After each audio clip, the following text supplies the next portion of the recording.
Здравствуйте, дорогие девушки! Со мной Алина, ученица коучинга «Успешное и счастливое замужество». И Алина даст вам несколько рекомендаций, ну и расскажет вообще, как у нее складывалась жизнь до коучинга и после. Алиночка, рада тебя приветствовать. Да, наконец-то, после стольких лет вебинаров и тренингов, успешно пройденных, наконец-то удалось с тобой встретиться. Я безумно рада, что удалось сегодня выкроить время и приехать в этот замечательный центр и увидеться с тобой. Ну и скажи, на что теперь похожа твоя личная жизнь после коучинга? После коучинга жизнь кардинально поменялась. Сейчас я счастлива замужем за любимым человеком. Есть и дочка с первого брака. Поэтому жизнь прекрасна и неважно, есть дети, нет. Выйти замуж успешно за хорошего, любящего человека, быть счастливой можно в любом возрасте, с детьми, без детей. Это не важно. Главное поставить перед собой цель, быть счастливой и найти своего любимого человека. Идти вперед особенно легко и приятно под руководством такого замечательного тренера, как Юля, которая всегда подскажет и даст очень дельные советы. А когда и где ты обо мне услышала, узнала? Это какой был год? Через рассылку в интернет, просто на почту, нигде не подписывалась, пришло письмо с предложением посетить один из твоих вебинаров. Ну, я решила, пойду посмотрю, что-то интересное. Вообще люблю посещать различные мастер-классы, семинары, что-то новое узнавать. К тому же отношения, такая тема очень полезная, я бы сказала, особенно в современном мире. И вот пошла на вебинар, и помню, он длился долго, часа 3. Это было уже, закончили уже за полночь. Время пролетело незаметно, и все, что я узнала, так вот отозвалось в душе. Я почувствовала, что действительно вот это то, что надо. Получила очень много инсайтов и важных, практических, с моей точки зрения, очень ценных рекомендаций по построению отношений. Мне это очень понравилось, я подписалась на рассылки, и в дальнейшем, когда уже приходили письма, я стала посещать все вебинары по возможности, которые были, неважно, днем они были, вечером, выходной день. У меня была возможность тогда интенсивно погрузиться в атмосферу обучения, вебинаров. Я точно не помню, какой это был год, по-моему, 2014, как-то вот где-то года 3-4. Я активно была сначала активной слушательницей вебинаров, потом уже пошла на постепенно. Сначала это был тренинг «Эспрессо. Успешное свидание», насколько я помню. Тогда только начинался, это один из первых потоков был. Конечно, мир перевернулся, я могу сказать честно, потому что и та атмосфера, которая царила на вебинаре, множество различных шуток, возможность задать вопросы, получить интересные ответы. Я узнала столько об отношениях, как правильно строить отношения, в чем разница, в чем отличаются мужчина и женщина, разница в восприятии мира и всего. Я поняла, что мы абсолютно разные.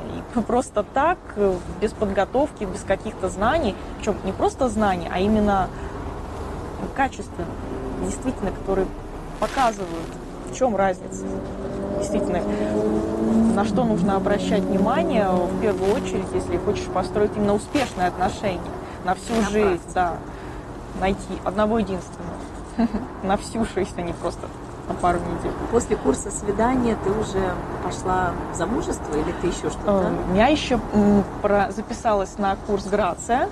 Да, такой курс мне уже очень понравился. Как приобрести уверенность в себе, осанку. Это все очень помогает и в общении, и в уверенности. То есть ты прям занималась? Целенаправленно. Я все прошла. Умница. Да. Зарядка хорошая там на день. Замечательная. Да, мне очень понравилось. Это когда Питер снял потрясающую виллу, и я не отдыхала на этой вилле, практически я снимала эту пластику. И мне очень хотелось это снять не из дома, не откуда-то там, вот где ковры и стены, грубо говоря, утрированно, а где природа, море, да, там бассейны, вот какой-то такой пальмы, солнце, вот такая энергетика, чтобы она уже там прям присутствует. Да, соглашусь, атмосфера была потрясающая, и платье у тебя очень красивое, как это все показывает, как правильно ходить на каблуках, и как красиво сесть, и в чем отличие в поведении, скажем, охотницы от женщины и жены, как себя правильно позиционировать, чтобы мужчина увидел в тебе именно трофей, а не просто развлечение на одну ночь. Это очень ценная информация. Нигде, ни в школе, ни в университете, нигде этому не обучают. И как вообще удивляюсь иногда, как люди просто находят друг друга и становятся счастливыми. В современном мире это все реже и реже встречаются счастливые пары, которые были бы счастливы всю жизнь в браке. Точно. И что было после Грации? Ну, после Грации я решила, что надо уже подключать тяжелую артиллерию. Уже пора. И тогда я решила пойти в экспресс-замужество. Это было год назад. Это успешное счастливое замужество. Да, экспресс. Как раз летом, по-моему, июнь, август.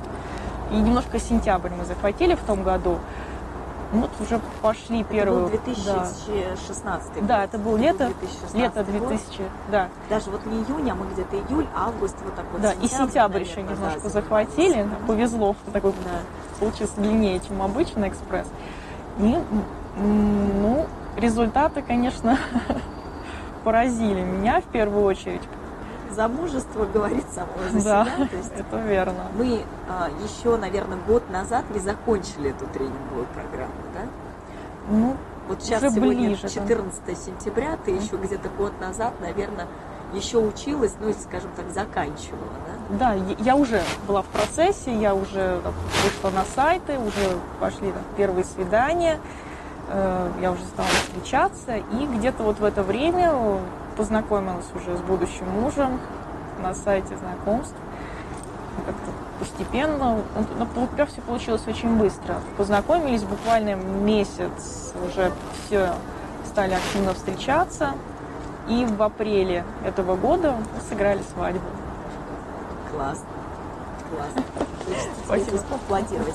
Спасибо тебе, Юля. Когда тебе поступило? Предложение было где-то вот январь-февраль. Я помню, мы с тобой, да, как раз обсуждали, я оттуда приехала. Это действительно был где-то вот январь-февраль.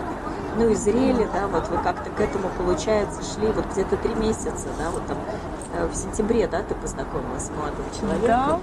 Да, в сентябре, ну, мы там уже знали. Или октябрь.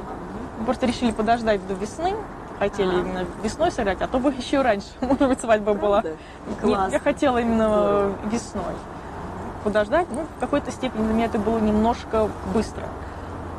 Потому что так вот все отношения, человек более осторожный, хотелось, может быть, еще немножко подождать, посмотреть, а действительно ли это мой избранник, самый лучший, самый верный, мой человек, с которым я смогу в дальнейшем быть счастливой всю свою жизнь. И жизнь показала, что это действительно так.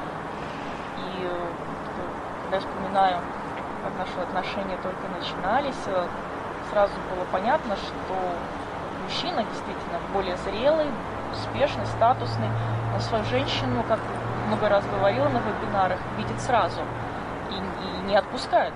Просто все окружает ее заботой, вниманием, и опять же старается быть как можно чаще и больше рядом, чтобы больше никаких притязателей не было вокруг.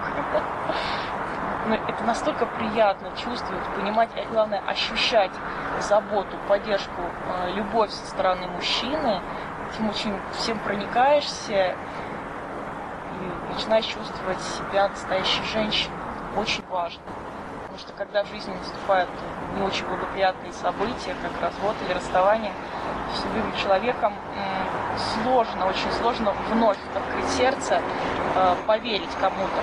Потому что сразу возникает мысль, а вдруг тоже обманет, а вдруг предаст, а вдруг снова не получится. Много сомнений, каких-то страхов, комплексов, сразу все это всплывает наружу. Ну, надо перебороть. Нужно верить.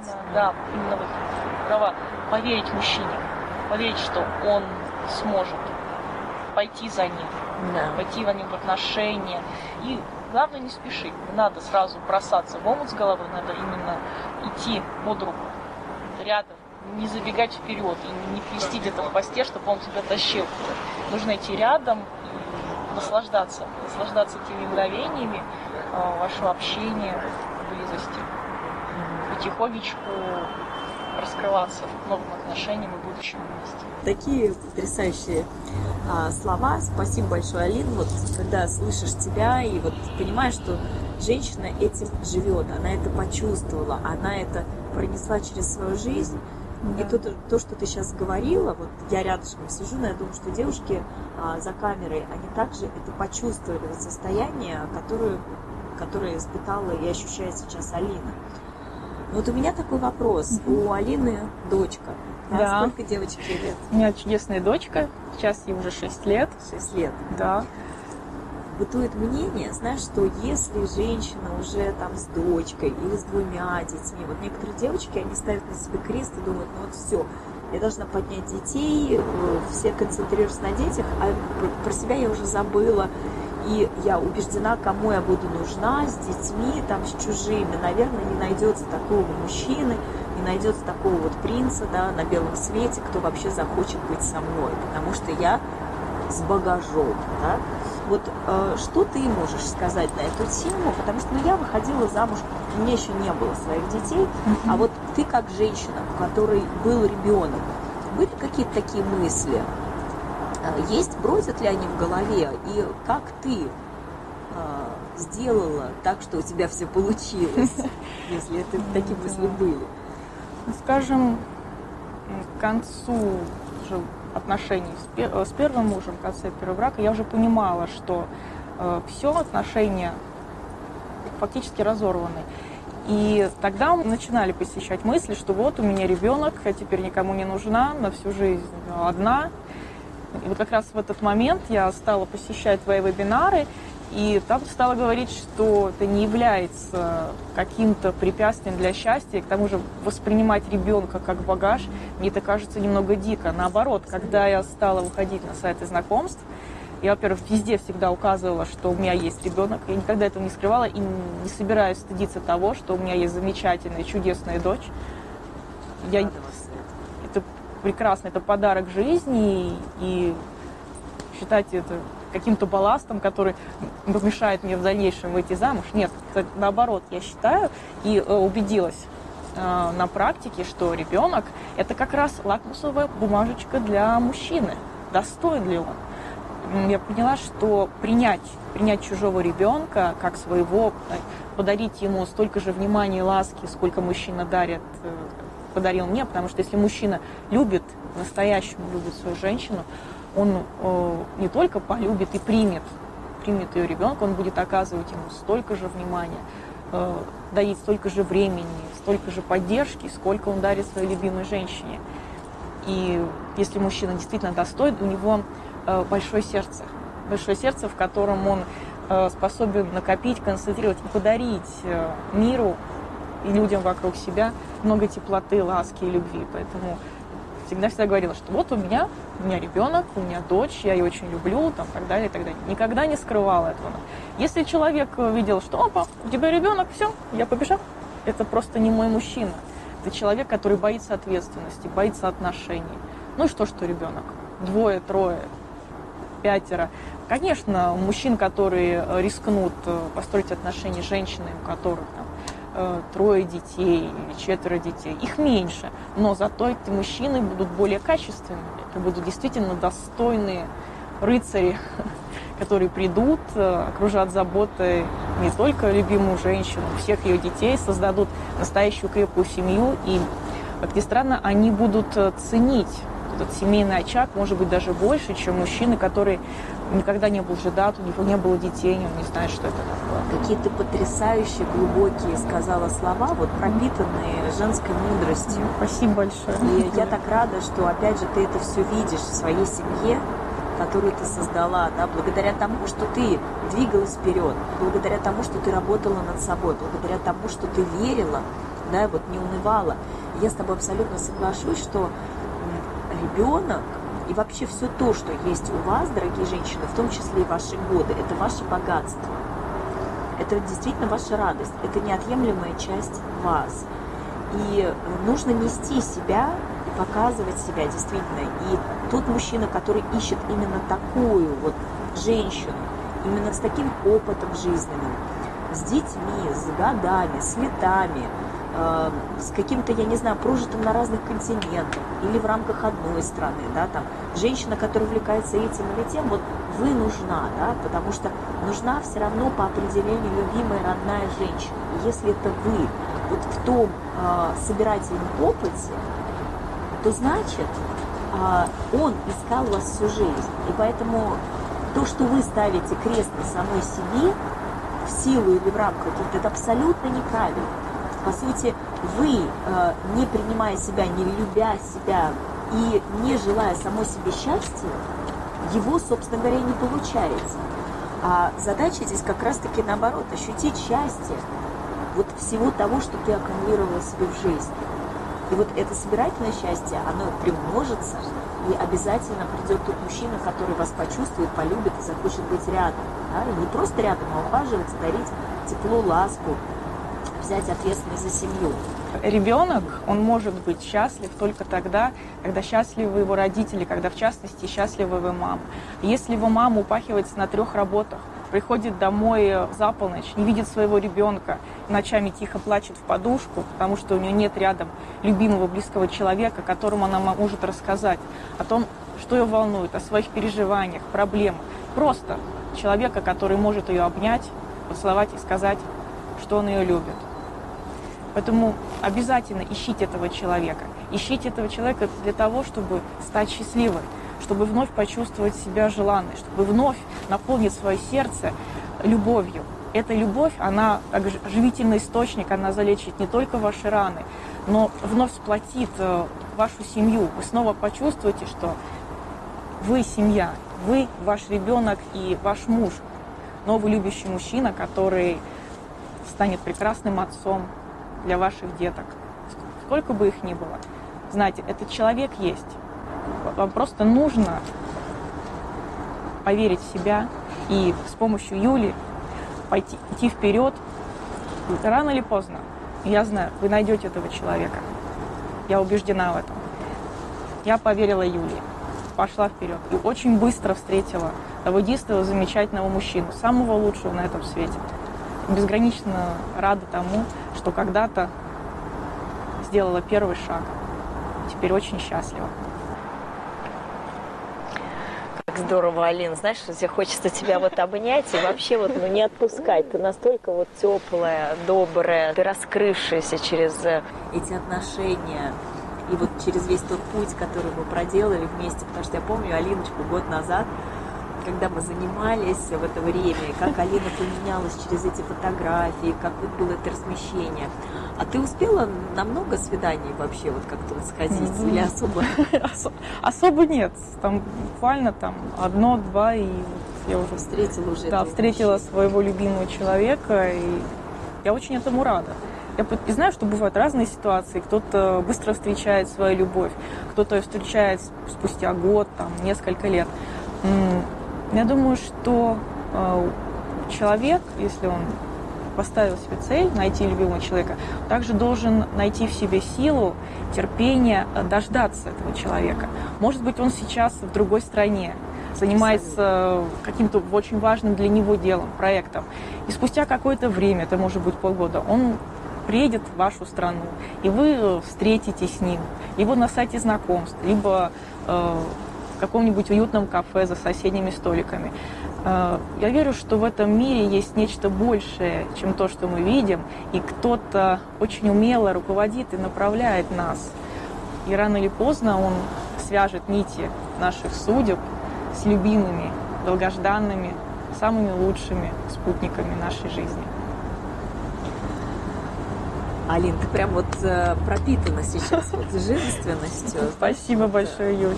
Конечно, все благодаря да. тебе, твоей поддержке и любви, твоим вебинарам. Потому что если бы не они, я бы не начала этот путь. Не проснулась бы из этого оцепенения, что все, жизнь закончена, все отношения разрушены. и это в возрасте 30 лет. Подхватила тебя, получается, под ручки в нужное время. Я фактически воскресла благодаря тебе, и я даже обрела намного больше уверенности в себе, чем у меня было в прежних отношениях даже. За всю мою жизнь я никогда не знала, как строить правильные отношения, чего я хочу в отношениях, что мне нужно от мужчины. И только благодаря твоим вебинарам и тренингам, которые я прошла, поняла, что вообще, что я ищу, что мне нужно, чего я хочу. И опять же, что я могу дать мужчине. Я нашла это в себе, поняла, что во мне это есть. Оно где-то не востребовано было в предыдущих отношениях. Очень здорово. Алина, такой вопрос. А можешь вспомнить из какой-нибудь вот уже семейной жизни какой-нибудь забавный, курьезный, может быть, случай, веселый, ну, который у вас случайно вот как-то произошел, случился, не знаю. Может быть, когда в отношениях еще были. В самом начале отношений был такой интересный случай. Как раз вот после первого свидания так получилось, что у меня сломался телефон. А я этого не знала, просто не принимал звонки. Он работал, а звонков не было. И это было где-то вот день. И я уже подумала, что-то странное. Ни родные, ни близкие, никто мне не звонит. Ну, я его перезагрузила и увидела там входящие звонки как раз вот от будущего мужа, что он мне звонил и не мог дозвониться. Ну, я ему перезвонила, хотя знаю, что обычно женщина не должна звонить мужчине, ну, там, где ты, что ты, как ты. Но я ему позвонила, объяснила ситуацию, что у меня телефон был просто так вот получилось, не специально. И а он сразу говорил: ой, я уже думал, что это тебе не понравилось, что я тебя как-то обидел, что я там как звонил, хотел встретиться. И мы встретились с ним, и он мне подарил первый подарок – это новый телефон. Он подарил мне iPhone и сказал, чтобы я всегда была на связи, я мог тебе дозвониться. Потрясающая история. Да. Вот точно можно сказать, классный, да, серьезный, сильный, ответственный, интересный мужчина. Я впервые поняла, Алина, что если можешь дать еще какие-то, ты дала достаточно много напутствий девушкам, но тем не менее, кто-то вот думает, сомневается, вот не сомневается, что делать. Вот все хотят быть счастливыми, любимыми, желанными. Вот как к этому прийти? Вот какие-то 3 рекомендации, 3 какие-то выжимки, может быть, знаешь, вот какие-то 3 важных шага, по твоему мнению. Или где-то, может быть, какой-то был момент, когда было сложнее или тяжелее. Вот какой-то дай свои рецептики от тебя, девочка. Наверное, первый рецепт – это постараться больше слушать не окружение, даже если это будут родные и близкие. Очень часто самые близкие нам люди, они вставляют нам больше всего палок в колеса. Но так как мы с ними провели большую часть нашей жизни, все равно мы как-то боимся их обидеть, мы испытываем чувство вины, чувство страха. Что, как? Нужно научиться слушать себя. Чего хотите именно вы, ваши желания. Я хочу вот это, я хочу семью, или я хочу просто пока встретить любимого мужчину, а там как пойдет. И даже если родные говорят: да вы что, да как, сначала карьера, сначала учеба, да кто тебя возьмет там с 3 детьми, все, займись лучше более полезным делом, чем поиском какого-то мифического любимого мужчины, который сделает вас счастливой. Слушайте себя. Поймите, чего вы на самом деле хотите. Не чего хочет ваше окружение. Пусть даже люди, которые вам искренне желают счастья, как они считают, а то, чего хотите именно вы. Второй – это найти того человека, который поможет вам сделать первые шаги, направит вас на вашем пути. Мне очень повезло, я встретила Юлю. Может быть, вы встретите кого-то другого. Я допускаю такой вариант, что каждому ближе что-то свое, и пытаться идти против себя в этом вопросе ни в коем случае нельзя. Но если все-таки вы решитесь выбрать коучем Юлю, я уверена, что она приведет вас к вашей цели, как она помогла мне найти свою любовь. И третий пункт, может быть, окажется самым сложным. Найдите в себе силы раскрыть свое сердце.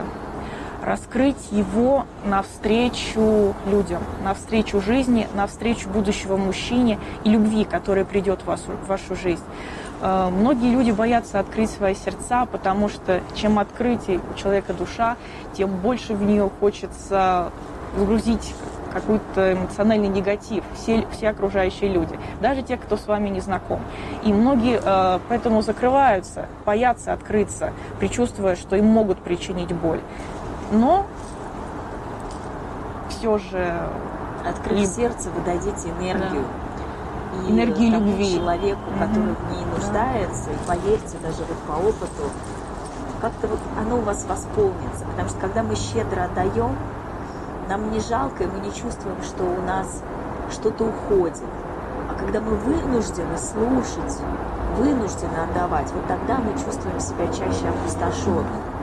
То есть это очень хорошая действительно такая вот закалка, чтобы ваш ресурс был неисчерпаемый источник. Да, женщина с таким неисчерпаемым источником доброты, щедрости, понимания, радушия. Мужчины это очень сильно чувствуют, и они притягиваются к женщинам, у кого достаточно ресурсов. Да. Любовь придет, а с ней придет и любящий вас мужчина. Он придет именно на женственность, на ласку, на ту энергию, любовь, которую вы будете излучать. И это не скрыть ничем, даже если на вас будет не самая модная одежда, обычные джинсы, футболочка и кроссовки, вы просто будете совершать утреннюю пробежку. Человек, почувствовав вашу внутреннюю энергетику, вашу доброту, вашу любовь, которую вы щедро одариваете всех, независимо от того, кто эти люди, он захочет купаться в этой любви, наслаждаться ей. И поверьте, он не отпустит такую женщину, как вы. Спасибо тебе, Алина. Очень прям вот душевное получилось интервью. Ты так классно поделилась своим ощущением. И мы его все испытали. Да? Вот не только я, сидящая рядышком с тобой. Я тебе сейчас обязательно подпишу свою книжку. Очень хочется это сделать. Да? Видела ты или нет, я сейчас, знаешь, что делаю? Я сейчас хочу сделать свадебный марафон. Это большой. Когда девочки, которые хочу пригласить вот вас всех. Да, и я думаю, давай с тобой, ну ты будешь участвовать, я думаю. Я ответила, да. Я поняла, что ты будешь везде уже у нас участвовать. Вот. Алина в этом году вышла замуж 29 апреля. 28 апреля вышла другая девушка замуж, почти Олечка Зюковская. Вот. 28 апреля у нас несколько свадеб было. Вот. И Алина умудрилась это сделать аж меньше, чем за год. Да, коучинг закончился в сентябре прошлого года, 2016 года, и вот в 2017 апреле Алиночка вышла замуж. И посему она вам расскажет и покажет больше даже, чем она рассказала в ролике, как, благодаря чему и какие вот были сослагательные успехи ее. Поэтому мы вас с Алиной приглашаем на свадебный марафон. Девчонки, вы должны там быть. Приходите, девочки, мы обязательно с Юлей замечательно с вами проведем замечательное время, поболтаем, посекретничаем и дадим только самое действенное. Да. И ответим на все каверзные вопросы. На самом деле их много. И вообще большинство вопросов получается в процессе. Вот будете слушать Алину, да, и у вас вопрос за вопросом, вопрос за вопросом. И это очень правильно, потому что когда приходит вопрос, сразу же мы ищем ответ, да, и именно когда вы находите какие-то ответы, вы уже начинаете мастить свою дорогу к счастью. Приглашаем вас на свадебный марафон. Увидимся совсем скоро. Пока-пока. Удачи!